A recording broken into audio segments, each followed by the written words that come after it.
ನಾವು ಇವತ್ತಿನ ವಿಡಿಯೋದಲ್ಲಿ ಕನ್ನಡದ ಫೇಮಸ್ ರೈಟರ್ ಆದ ತ್ರಿವೇಣಿ ಅವರು ಬರೆದಿರುವಂತಹ ಶಾರ್ಟ್ ಸ್ಟೋರಿ ದ ಫೈನಲ್ ಡಿಸಿಷನ್ನ ಇವತ್ತು ಡಿಸ್ಕಸ್ ಮಾಡೋಣ. ತ್ರಿವೇಣಿ ಅವರು ಕನ್ನಡದ ಫೇಮಸ್ ನಾವೆಲಿಸ್ಟ್ ಮತ್ತು ಶಾರ್ಟ್ ಸ್ಟೋರಿ ರೈಟರ್ ಆಗಿರ್ತಾರೆ. ಅವರು ಇವರ ರೈಟಿಂಗ್ಸ್ನಲ್ಲಿ ಸೈಕಾಲಜಿಕಲ್ ಮತ್ತು ಸೋಷಿಯಲ್ ಪ್ರಾಬ್ಲಮ್ಸ್ ಏನಿರುತ್ತೆ ಮಹಿಳೆಯರದು, ಅದನ್ನು ತುಂಬ ಚೆನ್ನಾಗಿ ಅವ್ರ ನಾವೆಲ್ಸಲ್ಲಿ ಆಗಿರಲಿ ಅಥವಾ ಶಾರ್ಟ್ ಸ್ಟೋರಿಯಲ್ಲಿ ತುಂಬ ಚೆನ್ನಾಗಿ ತೋರಿಸಿರ್ತಾರೆ. ಮತ್ತು ಅವ್ರ ವರ್ಕಲ್ಲಿ ಹೈಲೈಟ್ ಮಾಡ್ತಾರೆ ಥೀಮ್ಸನ್ನು, ಸೆಲ್ಫ್ ರೆಸ್ಪೆಕ್ಟ್ ಆಗಿರ್ಬೋದು, ಫ್ಯಾಮಿಲಿ ರಿಲೇಷನ್ಶಿಪ್ ಆಗಿರ್ಬೋದು ಮತ್ತು ವಿಮೆನ್ಸ್ ಎಂಪವರ್ಮೆಂಟ್ನ. ಅವ್ರ ಇಂಪಾರ್ಟೆಂಟ್ ವರ್ಕ್ಸನ್ನು ನೋಡಿದರೆ ಶರಣ ಪಂಜರ, ಬೆಳ್ಳಿ ಮೋಡ, ಹೂವು ಹಣ್ಣು, ದೂರದ ಬೆಟ್ಟ. ಸೊ ಇದೆಲ್ಲ ಇವ್ರದ್ದು ಫೇಮಸ್ ವರ್ಕ್ಸ್ ಆಗಿರುತ್ತೆ. ಸೊ ಈ ಸ್ಟೋರಿಯಲ್ಲಿ ಮೇನ್ ಕ್ಯಾರೆಕ್ಟರ್ಸ್ ಅಂತ ಹೇಳಿದರೆ ಇಬ್ಬರೇ ಬರೋದು. ಫಸ್ಟ್ ಈಸ್ ಲಲಿತಾ ದೇವಿ ಅಂತ, ಇದೊಬ್ಬರು ವೆಂಕಟೇಶ್ ಮೂರ್ತಿ ಅಂತ. ಲಲಿತಾ ದೇವಿ ಅವರು ತುಂಬ ಸ್ಟ್ರಾಂಗ್ ಆಗಿರ್ತಾರೆ, ಸೆಲ್ಫ್ ರೆಸ್ಪೆಕ್ಟಿಂಗ್ ವುಮೆನ್ ಆಗಿರ್ತಾರೆ. ಮತ್ತು ಅವಳು ತನ್ನ ಜೀವನನ ಅವಳೇ ಕಂಡುಕೊಂಡಿರ್ತಾಳೆ ಮತ್ತು ಫೈನಾನ್ಷಿಯಲಿ ಇಂಡಿಪೆಂಡೆಂಟ್ ಆಗ್ತಾಳೆ. ಗಂಡನ್ನು ಬಿಟ್ಟು ಅವಳು ತನ್ನ ಜೀವನನ ಅವಳು ರೂಪಿಸ್ಕೊಂಡಿರ್ತಾಳೆ. ವೆಂಕಟೇಶ್ ಮೂರ್ತಿ ಲಲಿತಾಸ್ ಅವ್ರ ಹಸ್ಬೆಂಡ್ ಆಗಿರ್ತಾರೆ. ಅವರು ತುಂಬ ಅನುಮಾನ ಪಡ್ತಾ ಇರ್ತಾರೆ ಅವ್ರ ಕ್ಯಾರೆಕ್ಟರ್ ಮೇಲೆ.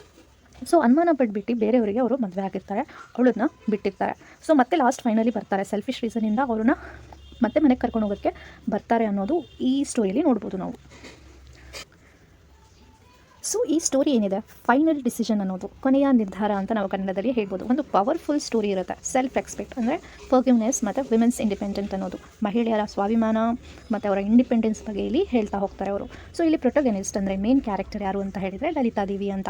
ಸೊ ಅವಳು ಮಿಡಲ್ ಏಜ್ಡ್ ವುಮೆನ್ ಆಗಿರ್ತಾಳೆ, ಒಂದು ಸ್ಕೂಲ್ ಟೀಚರ್ ಆಗಿ ಅವಳು ವರ್ಕ್ ಮಾಡ್ತಿರ್ತಾಳೆ ಮತ್ತು ಅವಳು ಒಂಟಿ ಬದುಕ್ತಾ ಇರ್ತಾಳೆ. ಸೊ ಒಂದಿನ ಏನಾಗುತ್ತೆ ಅಂದರೆ ಸಂಜೆ ವೇಳೆಯಲ್ಲಿ ಒಬ್ಬ ಅನ್ಎಕ್ಸ್ಪೆಕ್ಟೆಡ್ ವಿಸಿಟರ್ ಬರ್ತಾರೆ ಅವ್ರ ಮನೆಗೆ. ಸೊ ಇವರು ಎಕ್ಸೆಪ್ಟ್ ಮಾಡಿರಲ್ಲ ಬರ್ತಾರೆ ಅಂತ, ಅನ್ಎಕ್ಸ್ಪೆಕ್ಟೆಡ್ಲಿ ಬರ್ತಾರೆ. ಸೊ ಅವಳಿಗೆ ತುಂಬ ಶಾಕ್ ಆಗುತ್ತೆ ನೋಡಿದಾಗ. ಆ ವಿಸಿಟರ್ ಯಾರು ಅಂತ ಹೇಳಿದರೆ ವೆಂಕಟೇಶ್ ಮೂರ್ತಿ ಇರ್ತಾರೆ. ವೆಂಕಟೇಶ್ ಮೂರ್ತಿ ಬೇರೆ ಯಾರೂ ಅಲ್ಲ, ಅವ್ರ ಗಂಡ ಆಗಿರ್ತಾರೆ.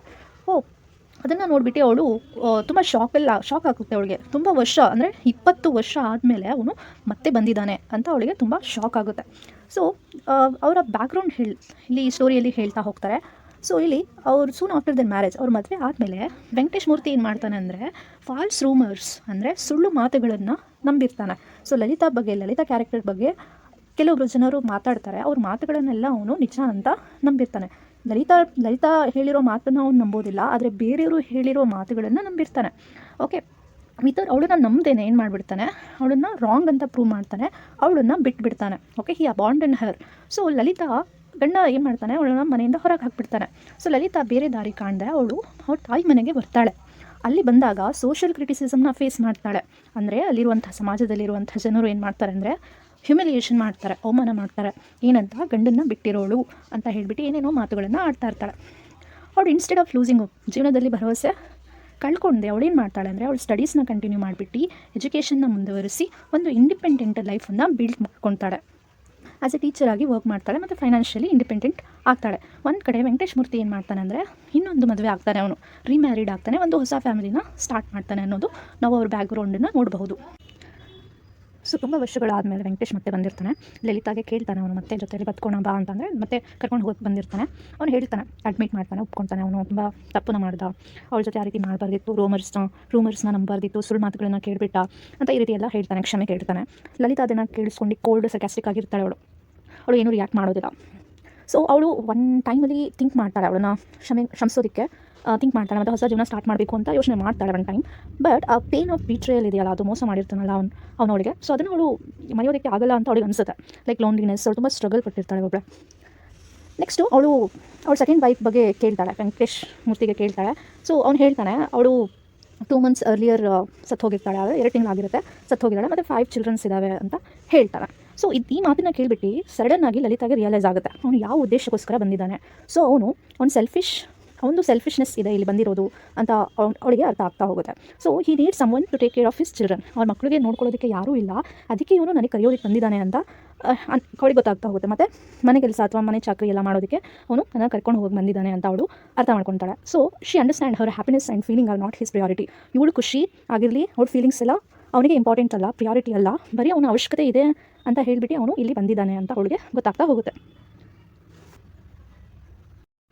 ಸೊ ಅವಳಿಗೆ ಇದೆಲ್ಲ ಅರ್ಥ ಆದಮೇಲೆ ಅವಳಿಗೆ ತುಂಬ ಇನ್ಸಲ್ಟೆಡ್ ಫೀಲ್ ಆಗುತ್ತೆ, ಡಿಸಪಾಯಿಂಟ್ ಆಗುತ್ತೆ, ತುಂಬ ಬೇಜಾರಾಗುತ್ತೆ.